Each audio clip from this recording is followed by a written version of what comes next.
this will make it excellent, what we've been watching. And we still have to fit in your German expressionist rant, because we didn't do that last week. Shit, I forgot. We might just, we might just have to do a German expressionism episode at some point, because I watched... No, we need to talk about it. We need to talk about it once. Because I just got out of I Am Not Your Negro, and I've been watching, I watched nearly all of O.J. Made in America, and I want to talk about that far more than I want to talk about German expressionism right now. I can't believe, I told you to watch that like 2 days ago. It is a book turner of a miniseries. It's great. I mean, it's a page turner. I didn't watch the whole thing. I still only have an hour left. Well, I sped through that. I watched it all in like 5 days, but. Yeah, well, the great part about it is that because it's a documentary, like, I can still do things while sort of, like, watching it. So I was treating it like a podcast at times, but regardless. All right. Welcome back again to the Hack Fraud Show. Here we are. How unceremoniously we begin this podcast. That is what we do every week. So we have a bit of a programming change here. We were supposed to watch Ben Affleck's Gone Baby Gone and Kenneth Lonergan's You Can Count on Me, but we were also supposed to talk about German expressionism. But both John and I were approaching You Can Count on Me with something resembling dread, I think. Well, I remember just getting in, just sitting down and thinking, I'd rather drink bleach than do this. And I just was like, are we sure we want to do this? Somehow I was feeling increasingly trepidatious about it the closer we got, and so we were like, okay, what can we watch instead? So to continue with the Oscar theme, Denzel Washington is another leading contender for Best Actor, so we watched one of the movies. Didn't he also direct Fences? Yes, he did. And that's up for Best Picture? So. Yes, which I saw. It's good. Anyway, we decided to watch the movie that won him an Oscar, which was 2001's Anton Fuqua directed, David Ayer written Training Day. Yeah. Which is a far more interesting movie, I'd imagine. Yeah, I think we made the right call, but we'll get there. First off, what have we been watching? As I stated before, you know what? I'm just going to start doing this. Like, I want you, like, every week, just give me, like, a supplemental assignment where it's, like, something that you think I'd like, and just isn't on my radar. So just go, hey, John, watch this. Okay. Because I think maybe that'd just be a good habit for me to get into, to watch more movies. On you saying that O.J. Made in America is fascinating, I said, you know what? I'll just watch it. I was just at lunch and I just pulled out my phone and said, I'll start watching this shit. And I'm nearly done with it in the course of a day. And it's fascinating. It's incredible. It sort of begins as like the O.J. Simpson biography, but then just like once that trial starts, he's just sidelined, and it just no longer really becomes about him. And, like, his relation to the civil rights movement is fascinating. How, like, this idea of him he was both, like, this exemplar for how far blacks have come. Yeah. Yet was also something that was beyond race and beyond that. And, like, he always had white friends. And, like, the fascinating bit of, like, during the trial, they took them through his house and they took down all of the pictures of him with the white people and replace them with pictures of him with black. That infuriates me. Every time I hear that story, I'm like, how the fuck did they get away with that? Oh yeah, but like the idea of like that case was like, oh yeah, we knew he was guilty. But fucking Rodney King. Like, fuck the LAPD, and like got like the Furman tapes of like just that vitriol is fascinating. You cannot make this shit up. That story is one of the most fascinating things I've ever just experienced. One of the most like just bizarre pieces of documentary film is just him in the white Bronco with the gun to his head with a quasi-police escort. And you just have like the trans woman who was in the helicopter saying like, I've seen everything. One of the things, and this is going to go into when I start talking about I Am Not Your Negro, is that like one thing I realized like watching the trial parts. This is something like I remember like Trevor Noah did a piece on like a radio show, and he talked about how in South Africa, once apartheid fell, there was just sort of like this national confession of the wrongs of like the white community, and saying like, yeah, I fucked over black people, yeah, I wouldn't give people jobs, I was a brutal police officer. And how here in America we've had the civil rights movement, but that sort of confession has never come. Yeah. And I think like the OJ case was like the closest I think we ever got to getting that confession on like, yeah, we as the LAPD, we did some bad shit. But instead of doing that, they sort of just went into defense mode and said like, just look at the case, you see he's a murderer, none of that matters. Well, it's so strange because so the other big OJ thing to come out this year, and apparently this was completely coincidence. People versus OJ Simpson. Yeah, the People v. OJ Simpson, American Crime Story, whatever. Also very good, I have to say. I watched both that and Made in America, and I thoroughly enjoyed them both. What? I'd be curious to look that one out now. Yeah, it's only 10 episodes. I think you could probably get through it. But I started reading the book that the show was based on. By Jeffrey Toobin, who also appears in the documentary. He's interviewed a few times. And he, like, sums it up perfectly in his introduction to the book. It's like, the defense team just made a mockery of the civil rights movement. They took someone who was obviously guilty and held him up as a victim of this very real police bigotry and corruption. Yeah. But he was guilty! And he was guilty, and he himself distanced himself from that movement like, in the 60s.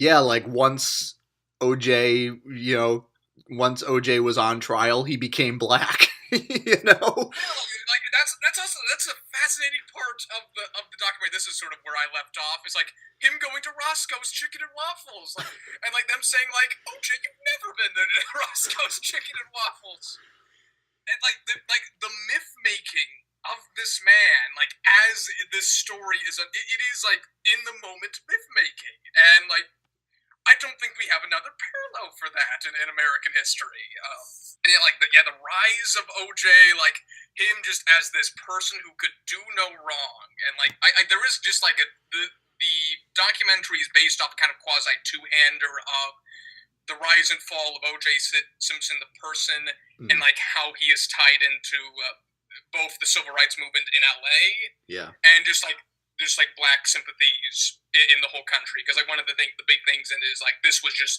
first LA, then national, then at the end like they have like all people announcing the verdict in several different languages. Yeah, but yeah, it is just a fascinating documentary of a really fascinating moment in American history, and like I think it deserves all the praise it gets.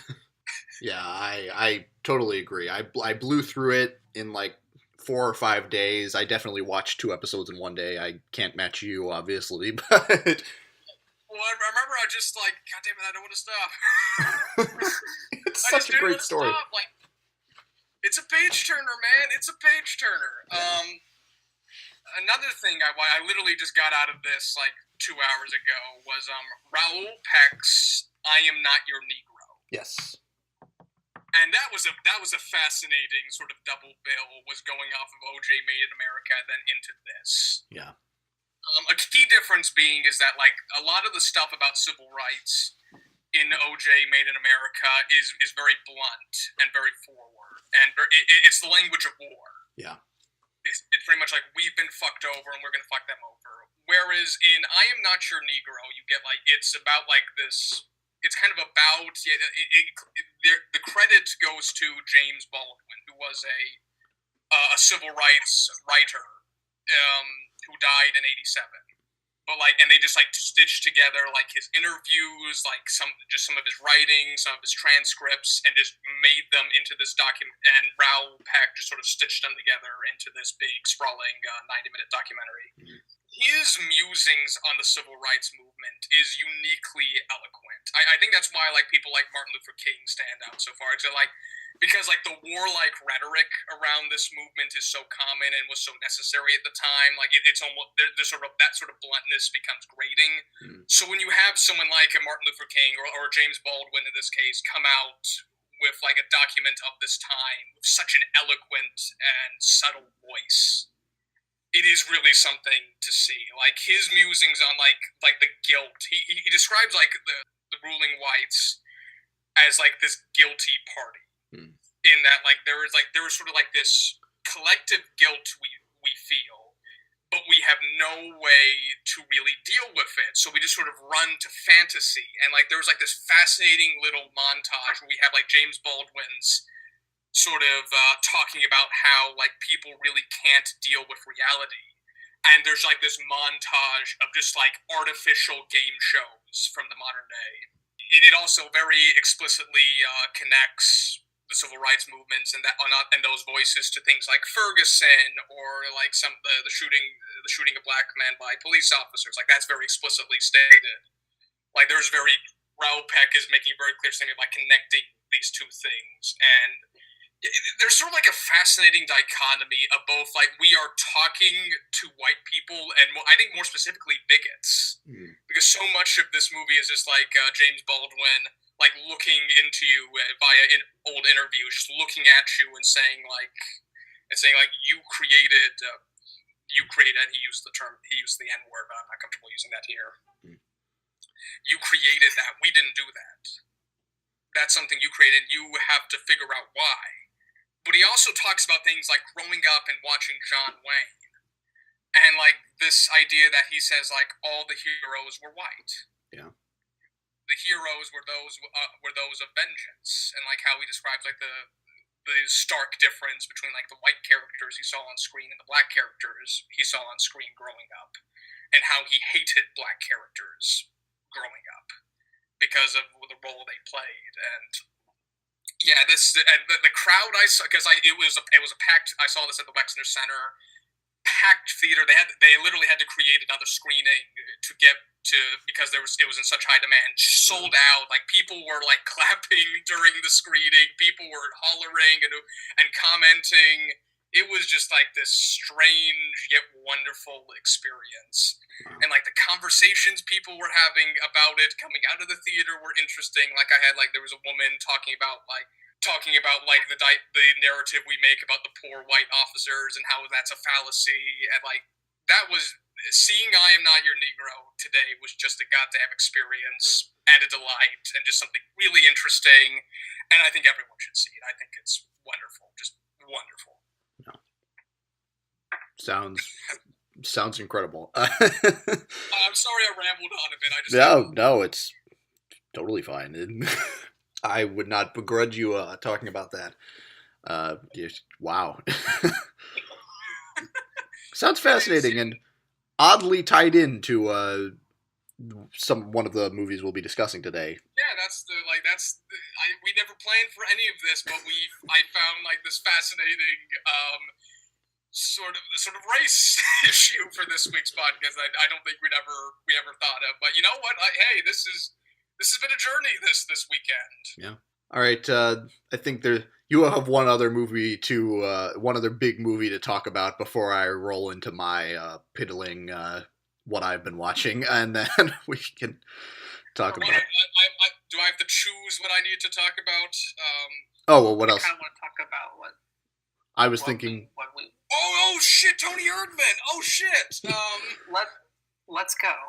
Oh boy. So okay. Let me frame this just a little bit. So I'm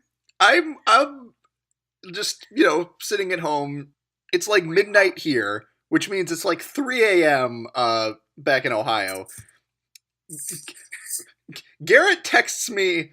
Toni Erdmann is. I think he called it a MIDI film. I don't. Yeah. Anyway, Garrett texted me some like criticism of Toni Erdmann, and I was like, "Wait, what? Did you see Toni Erdmann? A fucking 3-hour German film? Reed, even I haven't seen that." Well, the context of it as a MIDI movie was because like there was a point in the movie where like the titular character like starts playing a piano and wants his daughter to join in with him and sing. And the piano just literally sounds like a MIDI, and we just made a joke about it, and Yeah. there's that. Oh god, what do we think about Tony Erdmann? Well, I did some more thinking about it because right when I left the theater, I'm like, oh god, what did I spend like 3 hours of my life doing other than watching a It was German? 40. It wasn't quite 3 hours. Well, it's also previews, which were all bad. Okay, can I make a sidetrack real fast? Oh yeah, go ahead, make a sidetrack. I'm kind of worried about the movie When We Rise because John and I and Alex saw the trailer for that, and sure is a good message, but it was incredibly ham-fisted. It's like, oh yeah, we just saw like a series of like I don't know about the quality of any of those movies, but like all those trailers were awful. Yeah. But regardless, they'll tell you this is a movie about a man trying to reconnect with his daughter, and that's true. That's fine. That's just fine. But it's also about like it's also about the business world. It's also about Europe and specifically the European Union. Like it's a German language movie, but people are constantly switching into English and Romanian and other languages, like just sometimes at random, because that's just how like that culture works. Yeah. It's about gender. it's about it's also about modesty. It's about modesty. It's lack thereof. But it's oddly a movie about Romania, which I did not expect. It's a movie, again, it's one of my favorite things a movie can be about, which is facades and the facades we put up for certain people and that sort of thing. It's also like, I don't, structurally, this isn't a very strange movie, but like, just the pure aesthetics of it and some of the decisions that the characters make are just really bizarre. It also just a movie full of just wonderful human moments. And like something as wonderful as like the father coming in a ridiculous huge fur costume and his daughter hugging him in that huge ridiculous costume in a park. And then moments before. Do we want to spoil this for you? Because Tyler, do you think you're ever going to see this movie? I want to. It's been getting so much praise. It's probably going to win the Oscar for Best Foreign Film. And if you guys saw it, I mean, I feel like I have to see it because, like, because I saw it. Because there's a scene in this movie that I just do not want to spoil for you. That I just think is just the most. It's both the strangest yet the most wonderful. I probably won't ever forget that scene. And like when I tried when I try to explain to my parents about this movie, I'm like, yeah, it's something. It's Very European. It's very European. It's European in a very fascinating. It's European in a way that also makes it about Europe, and that's inherently fascinating. So, which is sort of framed as, Romania gets shafted by the rest of the EU on an economic level. I don't want to go too much into this because Tyler I think this is just like a fascinating movie, and like it is. I'm also realizing this. I think like any movie that just goes over 2 hours is just going to feel shaggy and all over the place. I think that's just sort of a thing. Just like that costume. This is a 2-hour, 40-minute movie with mostly no music. All the music that is played is diegetic, and some scenes just keep on going and going and going, and some of them are really fascinating. Some of the times you're like, what are they saying with this? So like it feels oddly shaggy, but I think it's just utterly fascinating. And there's a point where, so like with the limited amount of modern German cinema I've seen, is that towards the ending, it feels very much like that. But I couldn't get that feel for a good portion of it. But maybe it's just that unique that it just becomes its own genre. Yeah, I've never quite had an experience like watching Toni Erdmann with them and having Reed every once in a while just whimper. I don't like cringe comedy. It's a movie about cringe comedy, but the characters are just so like wonderfully human that you just don't care, and also the main performance is just wonderful and warm, and that character is just wonderful and warm. So yeah, Toni Erdmann. You'll never see another movie like it this year. Well, it's so because it's been getting just heaps of praise. It was big at Cannes. It's probably going to win the Oscar unless the movie by the Iranian filmmaker pulls through. For political reasons. What's that movie called? Oh God, what is that movie called? I can't remember. I'm terrible, but. It's the filmmaker who made A Separation, which we're probably going to have to watch at some point. But Toni Erdmann, I don't know when I'm going to see Toni Erdmann because I think it's only playing at one theater near me.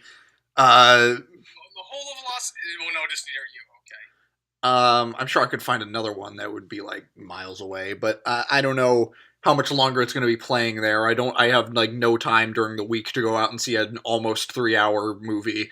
I was shocked to find it here, to be honest. I am too. I kind of was too, because I thought it'd be more like at the Gateway, not at Lennox. It wasn't playing at the Gateway. It was playing at the AMC Lennox. Oh, I just kind of assumed it was at the Gateway. It wasn't at the Gateway. No. The Gateway wasn't playing it. It was either the Drexel, the Independent Theater by Bexley, or the AMC Lennox. So interesting. The movies I fucking see there. Well, I want to see this movie. I'm very, very curious about it. But can I just say, I'm so proud of you, both of you, because this podcast I think has really opened our horizons, and I think we've grown as film goers. My favorite movie of 2016 was another over 2-hour foreign film, and.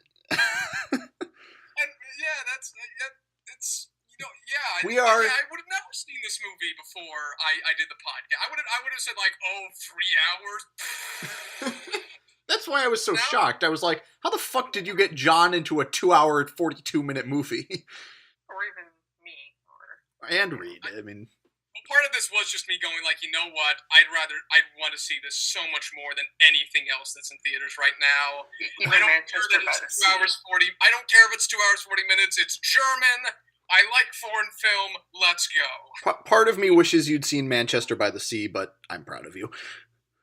I don't know. I think Manchester. We wouldn't have had this experience with Manchester by the Sea. We would have said, "Oh, look, man, Casey Affleck's good in it. Oh, yay, look, Oscar." With this, we had like. All right, let's. I think we made the right decision. Okay. Yes. You probably did. So, Tyler, what have you been watching? Is there anything else that you need to discuss before? You know what? I can't do German expressionism right now. We've already gone to the big spiel about civil rights cinema. And Toni Erdmann. I think if I go into German expressionism, this is going to be a 90-minute episode. All right, we'll push that back. Okay, I'll speed through these. It actually isn't a lot. History of international film this week, we watched Francois Truffaut's The 400 Blows, which I've seen before. Oh, Truffaut. How'd you like it? Pulled up a second time? I didn't love it the first time. I actually liked it more this time. I still don't love it. I just think it feels kind of like fine. But it's interesting, and it's kind of an emblem of the French New Wave. I want to see more Truffaut. I have not soured on him. He's a good director. I loved Day for Night. I'd like to see some of his other stuff. So yeah, I'd be perfectly willing to do some French. We haven't done French New Wave on this podcast. We have not. I've seen two. I think I've brought up two Francois Truffaut films. Strange enough. What is that? I think it was Playtime. That was Jacques Tati. That's Jacques Tati. Oh, never mind. Sorry. Is he part of the French New Wave, or is he just like a little before? I think he's a little before, yeah. I don't. He's not a French New Wave filmmaker. He is a French filmmaker, but Okay, never mind. Sorry. no, it's cool. I don't know, John. I mean, you've made your contempt for Jean-Luc Godard very evident. For those who don't know, Contempt is the name of one of Godard's movies. I'm so terrible. That's not to say I'm soured on the whole French New Wave. I'm just not sold on Godard and like his like very mechanical filmmaking. I really liked Agnes Varda's Chloe from 5 to 7. I thought that was a really interesting movie. You know, I'd be perfectly willing to go back and I should probably go out and seek the 400 Blows myself. All right. Because I don't think I've seen a Truffaut film, so I'm woefully behind on the French New Wave. Let's see, and then I also rewatched actually. This was a big week for rewatches. I rewatched the Dustin Hoffman starring Tootsie, which I'd seen a number of years ago on AMC, I think. So this was the first time I'd seen like the uncut, unedited version. When was this movie made? That movie came out in 1982. 1982. Same year as E.T. Was also nominated for Best Picture. It's a good movie. It's way better than I remembered. It is hilarious. It is very interesting. You kind of go into it expecting it like, oh, Dustin Hoffman's dressing up like a woman. Oh, this will be fun. But like, it's so interesting. It is. It's got some really fun things to say. Well, not fun things to say. What? It's got some really interesting things to say about how women are treated, especially in media. It's a story about Dustin Hoffman's character kind of discovering, you know, what life is like for women in a weird way, coming to terms with himself and his. It's fun. It's really funny. Sidney Pollack, I think, directed it. Also has a minor role in it. It's a lot of fun and just fascinating. Jessica Lange is great. Bill Murray is in it. He has a small role, but he's great. Dustin Hoffman, great as always. You know what? That seems like really fascinating. I might actually seek that out. That's yeah, and you know, holds up. I think, you know, you would expect that a movie about like, you know, cross-dressing might come off a little offensive these days, but I think it holds up. And then I actually watched this a while ago, but I don't think we ever talked about it. I saw Sidney Lumet's 12 Angry Men. You had never seen 12 Angry Men before? No, I had not. I've seen 12 Angry Men. I saw it several weeks ago, and for some reason I just kept forgetting to mention it. I really love 12 Angry Men. Yeah, I like it a lot. It's great. And very dynamically made, especially considering most of it takes place in one room. I think it's just like a perfect little piece of cinema. It's very the conceit of it is very theatrical, whereas like we're stuck in a single room.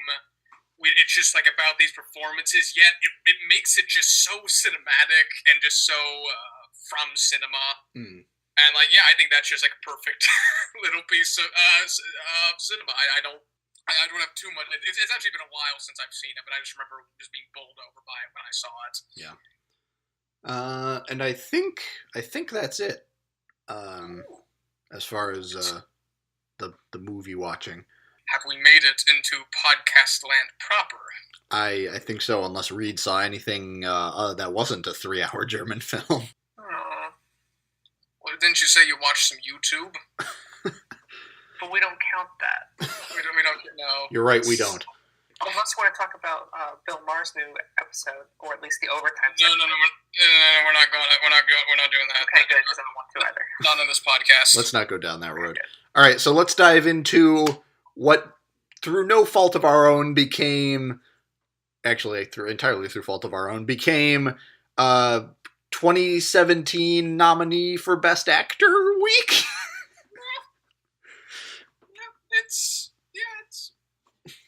We planned this, at least in some regard, to be related to the Oscars. It's a living. We did. We All right. we did it. We got Denzel Washington in Training Day. Denzel Washington up for. He directed Fences and starred in Fences, which is he's both being nominated for the performance and the movie is getting nominated for Best Picture. Yes.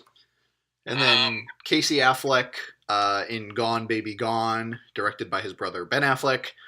Up for Best Actor, up for Original Screenplay, up for Best Director for Kenneth Lonergan, up for Best Picture. One of the big acclaimed movies of the year. That isn't La La Land. Yes.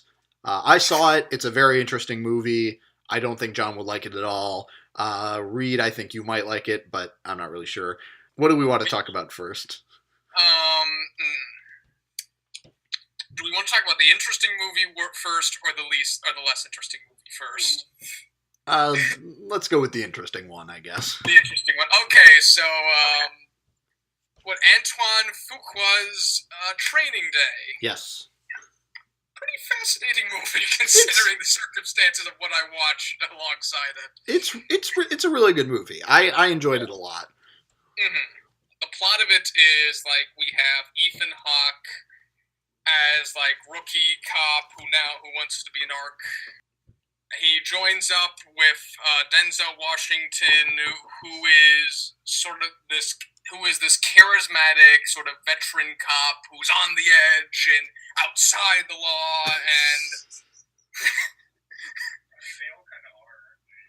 Well, this one is especially like they literally have the Russians are after him. Okay. Well, yeah, it's always the Russians. It's always the Russians. You know it's a corrupt cop when the Russians are after you. And like it's the movie's all about like Denzel Washington is trying to mold Ethan Hawke into his way of law enforcement, while Ethan Hawke just sort of at certain points just sort of puts his foot down and says, "No, this isn't just the streets. This is corruption." Yeah. All in the course of one day. Oh yeah, that's a 2-hour movie, one day, and props to you, David Ayer. Yeah. So Denzel Washington won an Oscar for this movie for his performance, deservedly so. I think he is. Yeah, this is really interesting and charismatic in this. Yeah, he is outstanding as Detective Alonzo Harris, I believe is his character's name. I think that's right.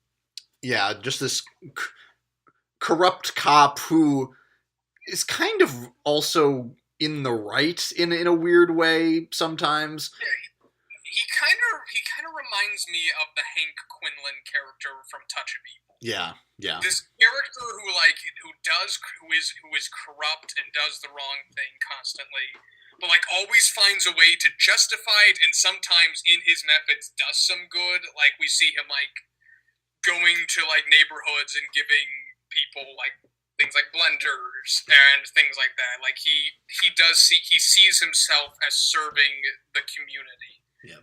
Whilst not realizing at the same time he's taking advantage of that same community. Yeah. And that's a really interesting dynamic. Yeah. It's very interesting. Just the first two acts I think are very well done. It's a very taut. Yeah. You have some very suspenseful sequences. Denzel and Ethan Hawke are both great. Yep. I think this is a big thing. Like pretty much all the critics who reviewed this movie said this. I think like the third act is where it kind of stumbles. Yeah, the third act is where I said, like, I know we're doing, like, the Touch of Evil thing, but I think, like, Denzel Washington as a straight villain, yeah, I think that is just not the way you go. It also designates, like, there was a justice in this world that isn't really realistic. Well, I don't know. It's not so much. It's kind of justice. It's kind of not. It's weird. It's such a weird ending. I mean, first of all, the Russian mob thing is stupid. That's something we've seen before. Yeah. It tries to take the movie like into a place where like I don't think the movie belongs. Like this feels like a very grounded, LA movie about communities in LA, about police in LA. about life in LA, and the Russian mob thing just tries to take it to a bigger scale. I think my friend, I talked to him about it, he compared it to putting an atomic bomb in a Batman movie. Well, like there's the scene where like Denzel Washington takes Ethan Hawke to like the restaurant where all the cops go, and it feels like something right out of The Godfather. Like it does not fit with anything else in the movie. Yeah. And I'm just like, where did this get? Like, I think it's a movie trying to add scale where it doesn't need it. Yeah. Like the best parts of this movie are just like them interacting with these neighborhoods and these people. Yeah. Like one of the most suspenseful scenes is just something as simple as Ethan Hawke was left in a house by Denzel Washington, and now he has to find his way out somehow. And you know, so the third act kind of becomes a little tropey. Like Ethan Hawke goes after Denzel, tries to protect his kid. Gunfight. Yeah, and then the very end of it is so interesting because you kind of get it all kind of spills out onto the streets. Like the entire neighborhood just sort of congregates around. The entire neighborhood surrounds the two of them.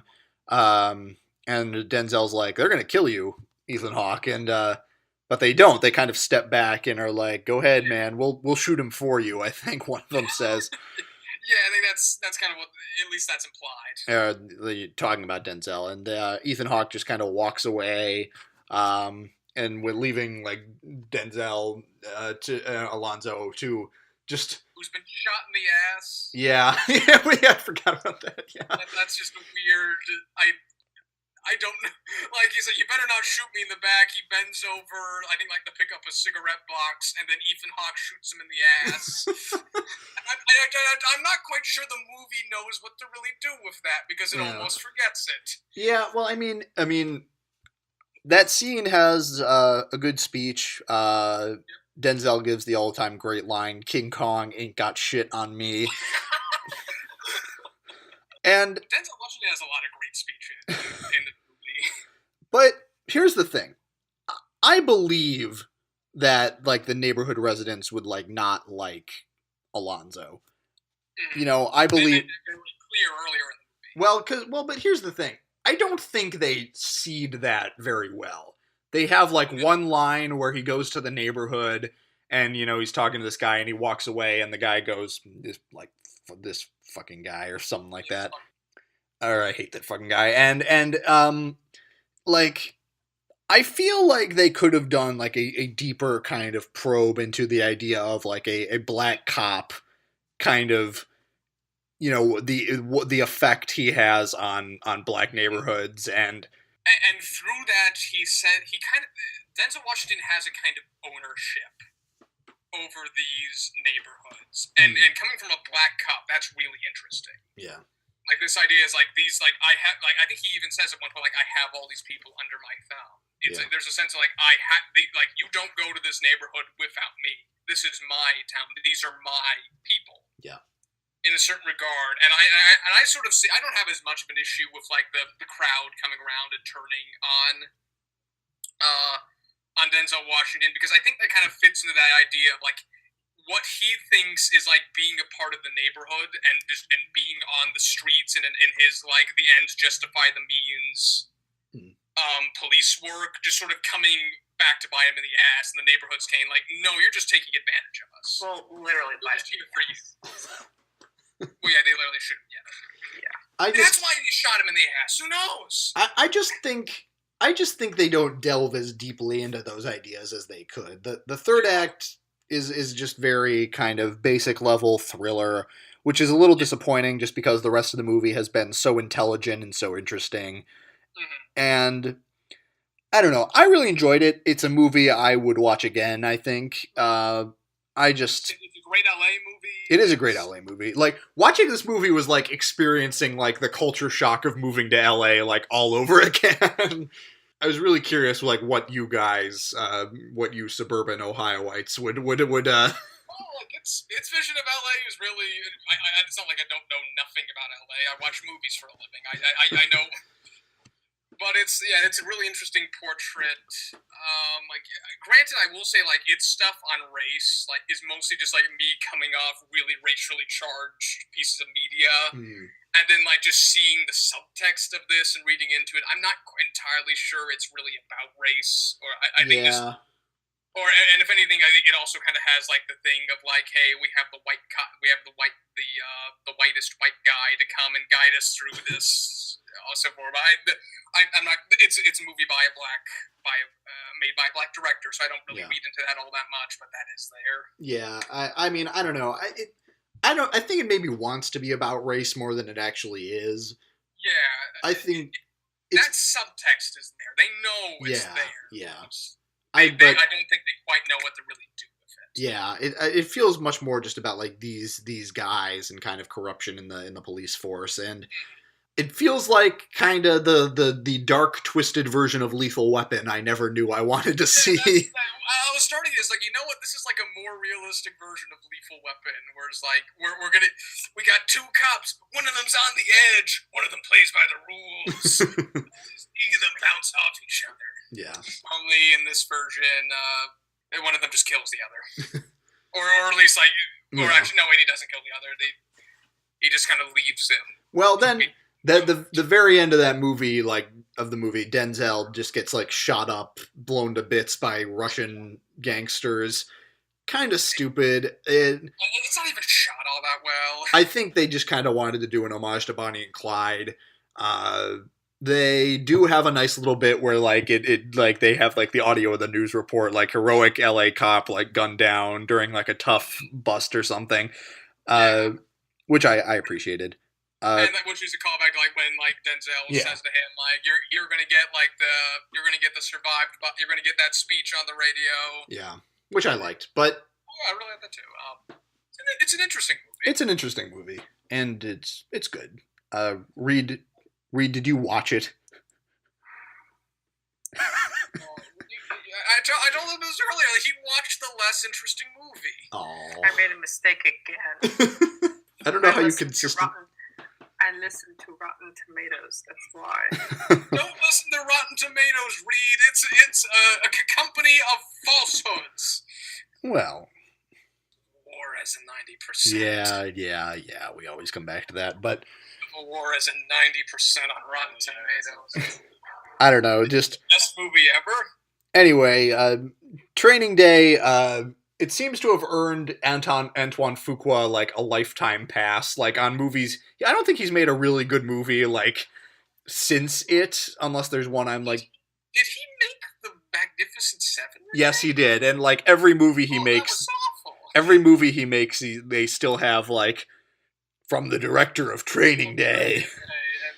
I hope he goes back to interesting work. Yeah. Because this movie was really interesting. Maybe did he do anything else with David Ayer?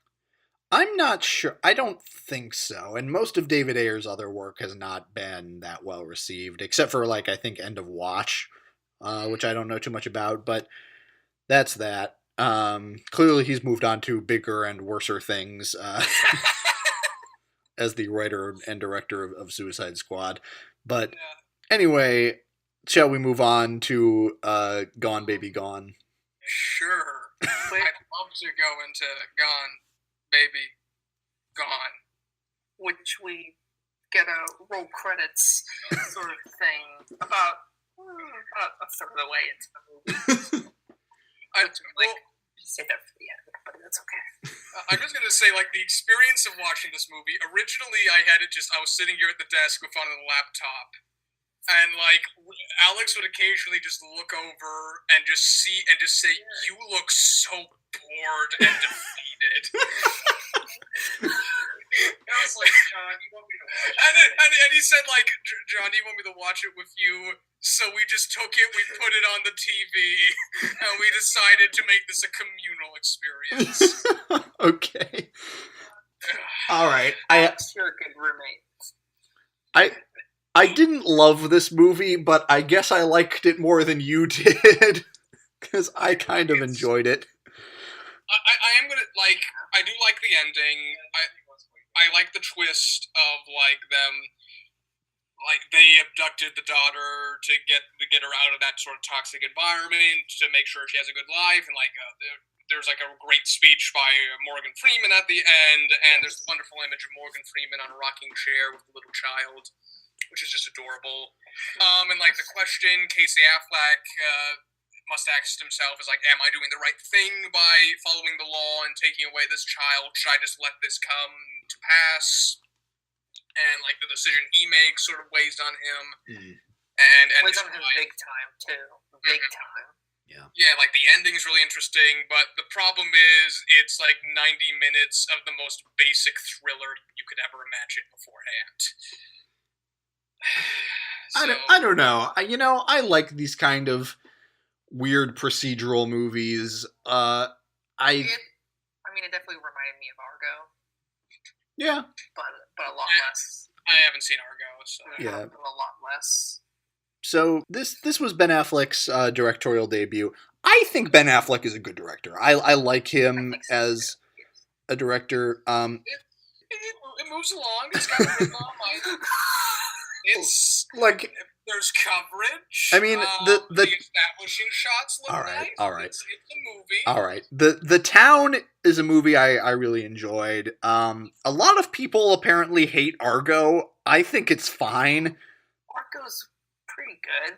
Argo's a good, entertaining movie. It probably shouldn't have won Best Picture, but what should have, that has won. I don't know. I think he's a good director. Also, I have not seen his latest effort, Live by Night, which I forgot existed. But I will say this: like when I'm going to talk about this movie, and this is not me damning Ben Affleck on the whole. Like I haven't seen another movie from him, so maybe there's just more interesting work from him out there. I think Ben Affleck. Sorry. Live by Night does look fascinating, kind of, sort of, just a little bit. I've heard interesting things about it. I don't know. I feel like I might enjoy it, but I think it's a little too late. I'm sure it's not playing in any theaters anymore. It seemed like the sort of thing like I wanted to see, but then the reviews came out and it said like I'm not as sold on this as I was, and I just never got around to it.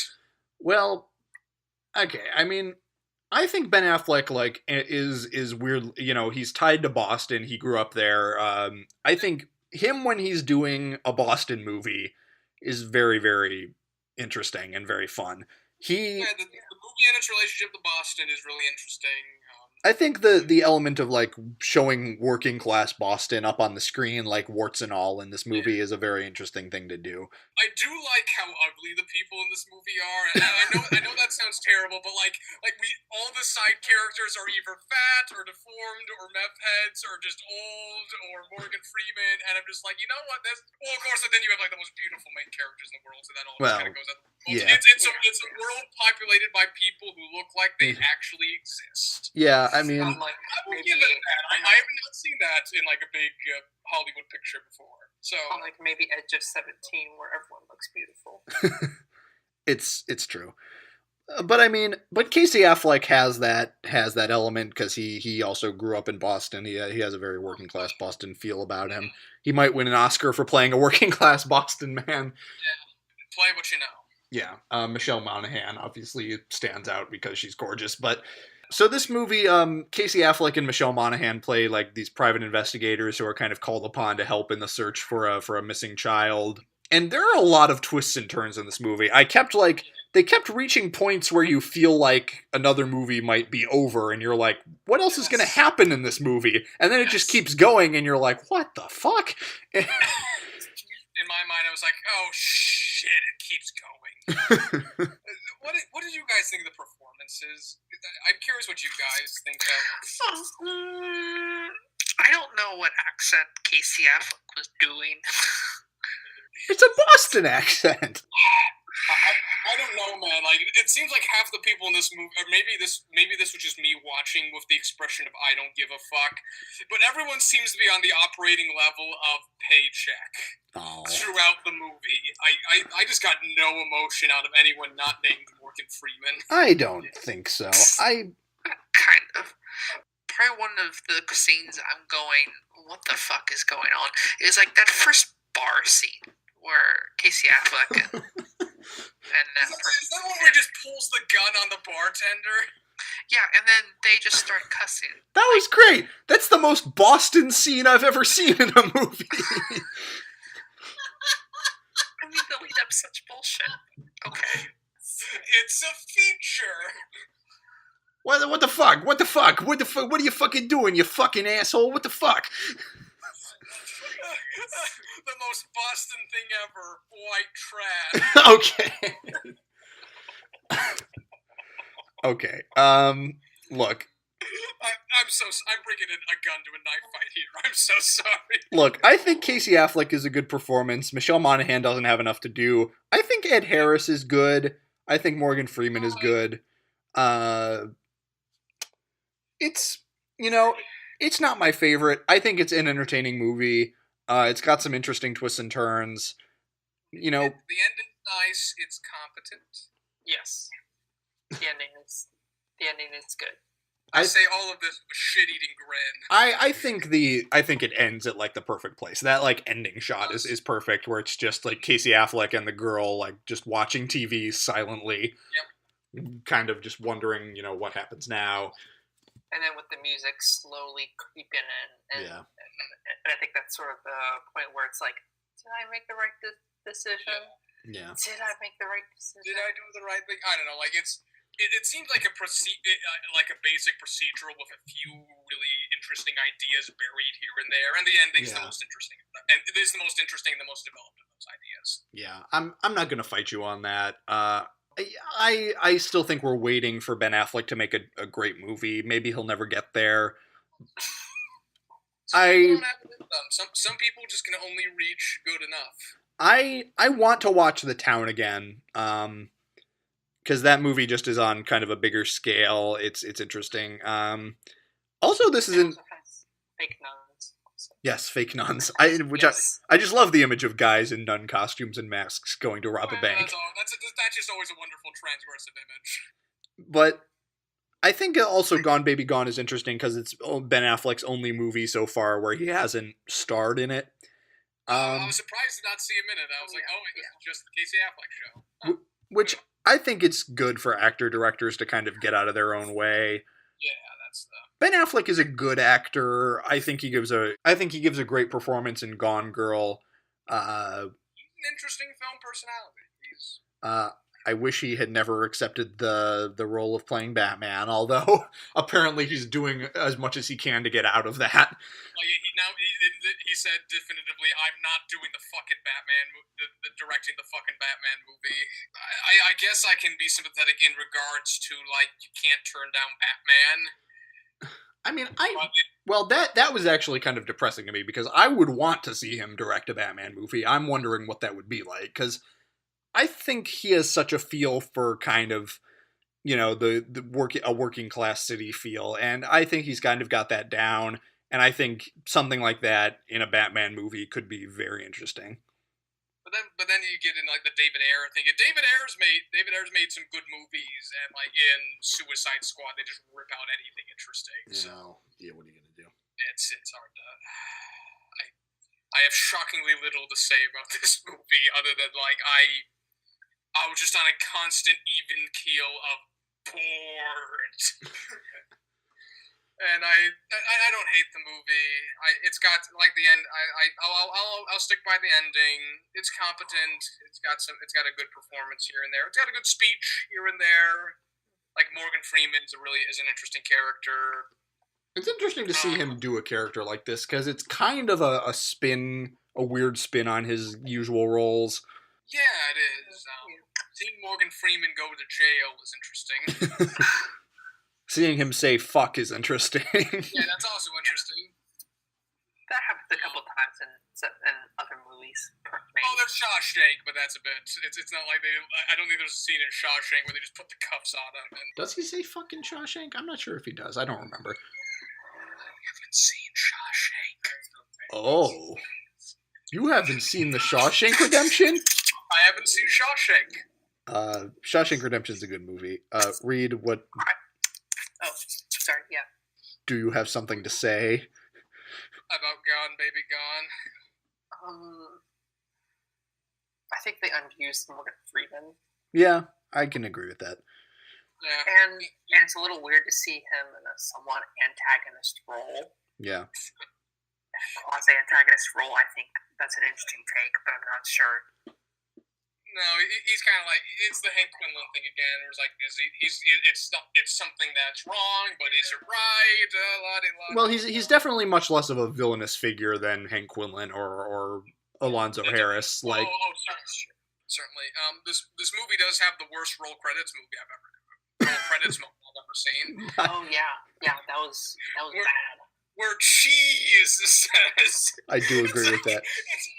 It's a Haitian drug lord named Cheese, and he says, "Gone, baby, gone." I think when I saw that, I'm like, well, no, that was the worst roll credits moment I've seen in a movie. Hey, it's based on a book, and they didn't change the title, so I'm not gonna lay into them too hard. I think it's like the performance combined of how much they drag it out. And it's almost filmed. It's filmed in a way like when Benedict Cumberbatch says "con" in Into Darkness, where it's like, isn't that some interesting shit? My name is Khan. And he almost looks into the camera. Khan. And then you cut to Chris Pine just deadpanning, like. He's just looking like. Okay. The video's made the great point. Like, he has the reaction you should have in that moment. Yes. What the fuck happened to Cheese? He got shot. Is that what happened? Yeah. Okay. I just really wasn't paying attention at that point. All right. Well, Gone Baby Gone. I think it's fine. It's fine. It's not like it's.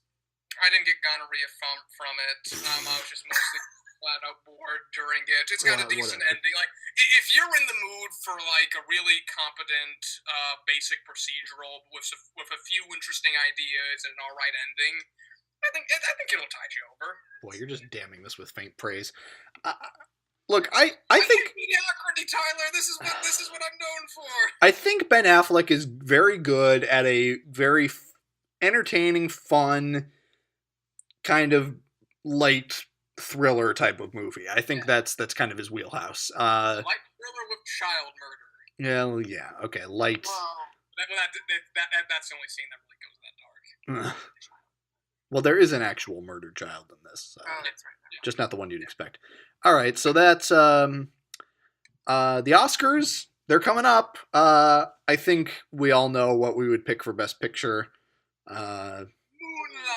Oh yes. Yeah. And I'll be rooting for Toni Erdmann for Best Foreign Picture. Of the nominees, I would pick Moonlight, even though it was not actually. I don't know. I'm very partial to Hell or High Water. I rewatched that movie very recently, and it is great. Yeah, I wouldn't at all be sad if Hell or High Water won Best Picture. I just don't think it's going to. Oh, it's definitely not going to. What's OJ? Is OJ Made in America nominated for Best Documentary? Yeah. Sorry, isn't I Am Not Your Negro as well? Yes. I have seen 3 not Oscar-nominated documentaries in 2017. Congratulations! Something I would have never thought I would do last year. Yeah. And I'll pat myself on the back. Jesus, I'm passive aggressive in this episode. Oh, it's fine. Yeah, I think OJ Made in America will win that Oscar, deservedly so. It's a masterpiece. No, granted, I Am Not Your Negro is fascinating, and that is. Yeah. I really, if you guys can find it, I really would seek it out. Okay.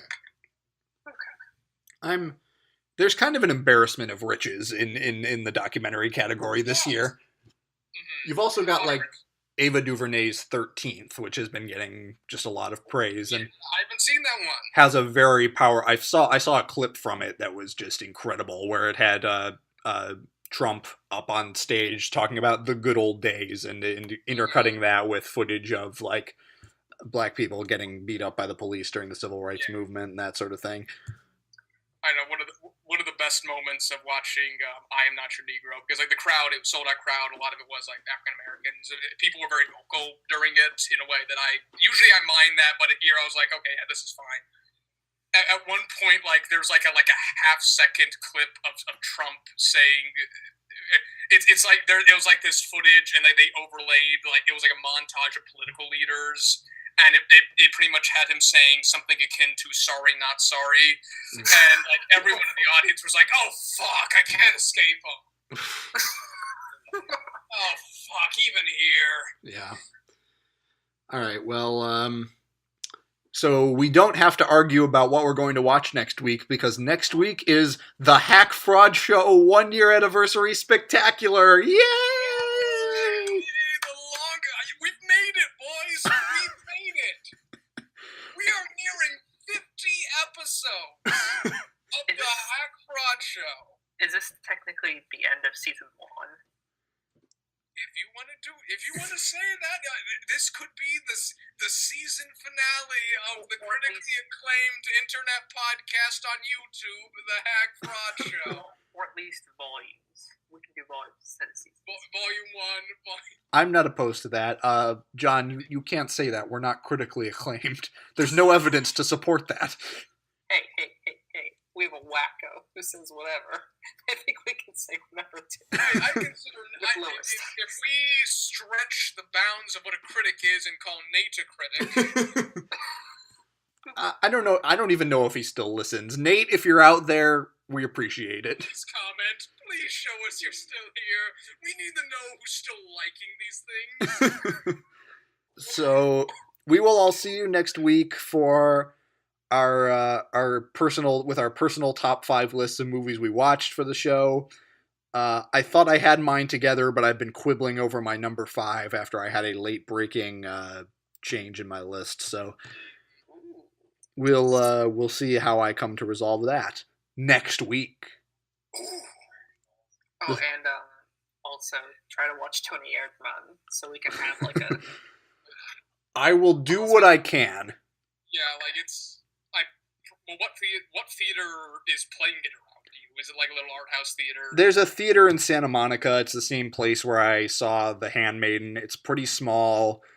I don't know when I'm going to have the chance to get up there because I have a lot of shit this week, and I also have plans to see not 1 but 2 musicals this week. Because Fun Home is coming to LA, and go see that. Go see that. I am going to see that, and that is. We'll see what happens. I guess since we're not watching anything this week and Vidiot's is officially closed, I may not have many things for now. Yes, I may not have many viewing things this week, so I'll do what I can. Oh, I forgot. We don't have to. That just hit me. We don't have to watch anything this week. I can go hog wild. You can go hog wild. Watch anything. Wait, I can watch the 5-hour silent movie about Napoleon called Napoleon. You could watch the lost 8-hour cut of the silent film Greed, except you can't do that because it's lost. I can only watch the 4-hour version. Yeah, that's a thing. I can't believe I just brought that up on this podcast. All right, we're done here. Hey, Royal Ocean Film Society brought it up. Okay. All right. We'll see you next week.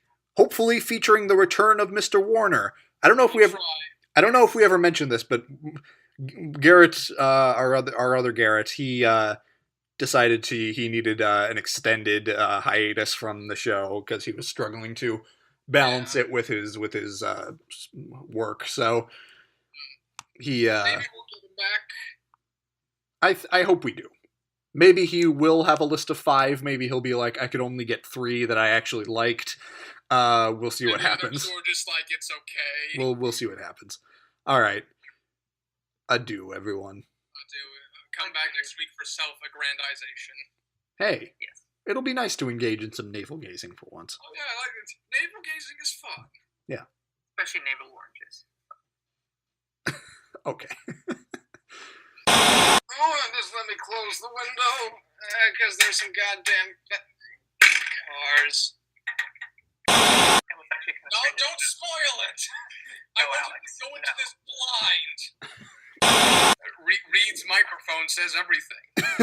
Reed's microphone is in his mouth right now. To represent my proverbial foot and my proverbial mouth.